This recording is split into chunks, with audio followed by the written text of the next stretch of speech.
কারণ টানেলের উপরেই ছিল বিশাল বড় নদী। এবার সেটা তার কর্মরত বড় অফিসারদের কাছে যেয়ে বলে, কিন্তু সে কর্মরত বড় অফিসার তার কথা কোনোভাবেই বিশ্বাস করে না।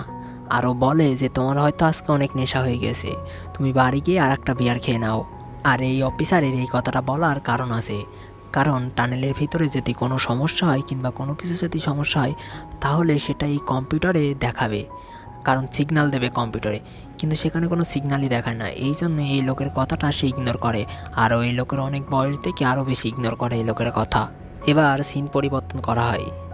এদিকে একটা রুমে দেখা যায় যে একটা মেয়ে তার বয়ফ্রেন্ডের সাথে সময় কাটাচ্ছিল, আর তখনই তার ফোনে একটা কল আসে, কিন্তু কলটা সে রিসিভ করতে পারে না, কারণ সে অতিরিক্ত পরিমাণের ব্যস্ত ছিল। তারপর কিছুক্ষণ পরে সে কলটা ব্যাক করে সেই নাম্বারে, এবং কল ব্যাক করে জানতে পারে সেটা নাকি তার হাজব্যান্ডের নাম্বার, এবং তার হাজব্যান্ড পেশায়